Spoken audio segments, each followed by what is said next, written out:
Hi gang. I want to, for a split second, see if you've ever had a very similar conversation with your parents, grandparents, aunties, uncles, any of that when they say, oh, when I was your age, X, Y, Z. Oh, when I was your age, I was married. Oh, when I was your age, I had children. When I was your age, I was doing X, Y, Z with work. You know, when I was your age, we'd done all of this stuff that you haven't managed to do or don't have an interest in doing. Because if I had a penny for every time that someone in my family had said that, you know, I'd be able to do half the stuff that they were able to do at my age. But hey, by the time I was 25, I thought I was supposed to be married in a corporate job with a very clear career trajectory, owning a home and probably halfway to having a baby. And where I currently am at 25, in the middle of building a business, working out who the hell I actually am, and definitely not feeling like a proper adult, although I did get married. And yet, by every external metric, I am almost hyper aware that I would be classed as ahead.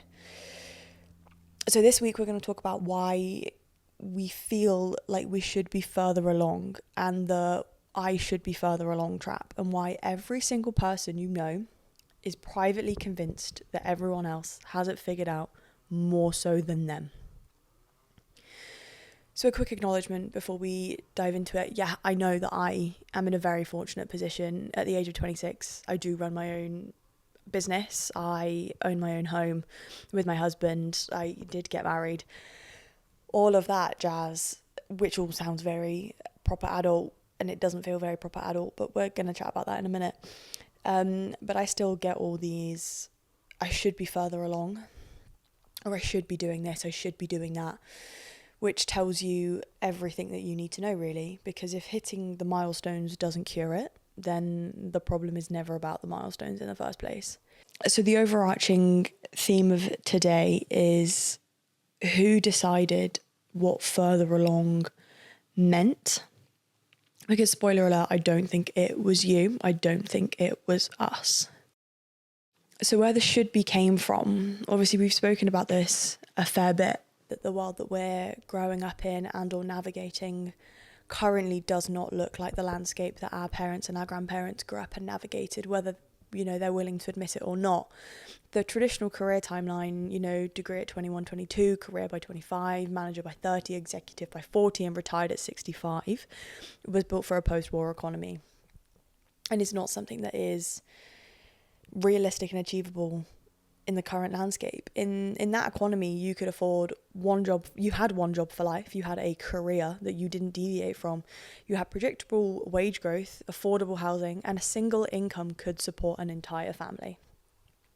Now that world is completely gone, I'm afraid to tell you. I know that we're all living and feeling it right now, but the timeline didn't get the memo. So depressingly, what's actually true in 26 is AI is eating entry-level work as we speak. The bottom rungs of the ladder are completely disappearing in real time. Most people have 5 to 7 careers in their lifetime. Not jobs, careers. Entire, whole, shape-changing careers.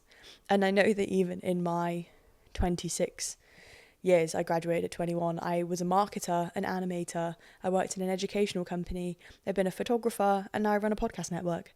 So I'm all too aware of that, even now. Squiggly careers, I think that's what we're calling it now, isn't it? People had squiggly careers. The gig economy, freelance work, and building your own thing, while these used to be backup plans, or if you were seen to be doing it, you were really brave and really out there. Now they seem to be default almost, you know. A lot of people are doing it because it's a better alternative. And I had a whole conversation with someone the other week about the fact it's actually more secure sometimes than being employed, especially by sort of big companies. And we went round and round in circles, and I don't know if we came to any specific conclusions, to be honest with you, but it was very interesting to hear, because even though I am self-employed, I've never believed that it was more secure than being employed.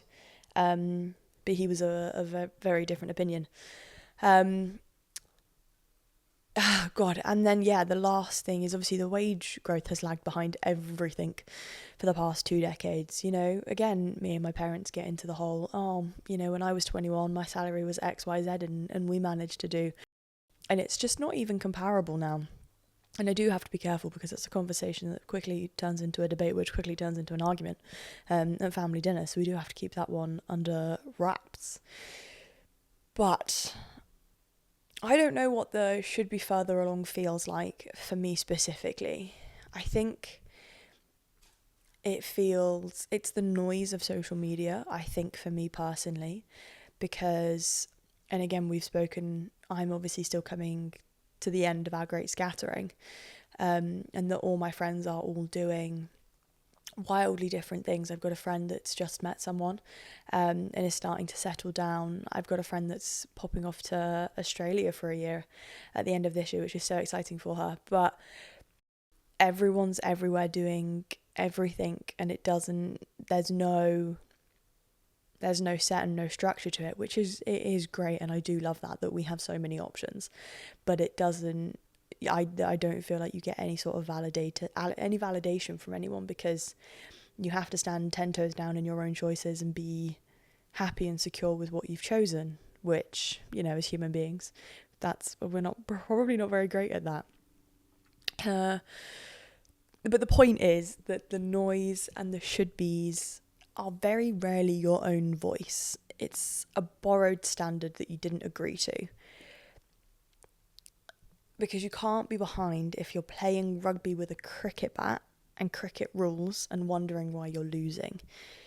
You're not living.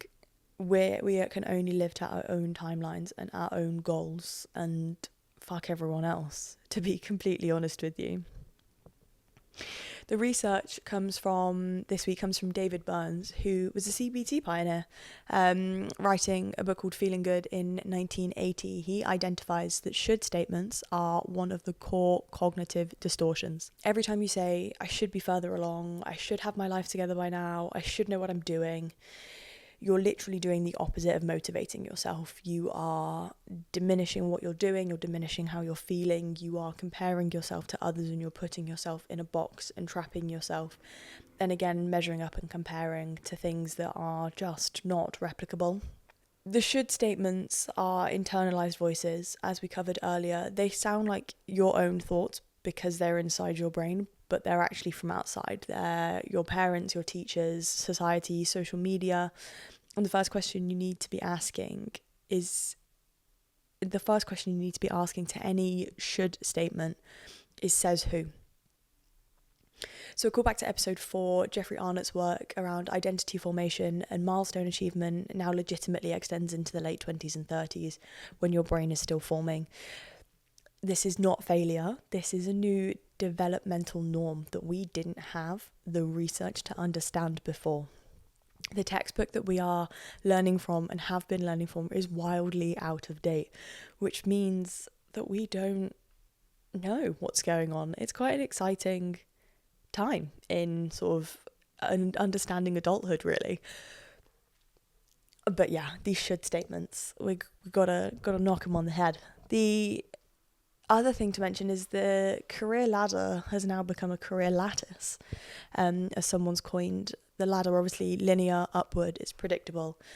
The lattice model, like a good old waffle fry, the moves and breaks and pivots, careers, restarts.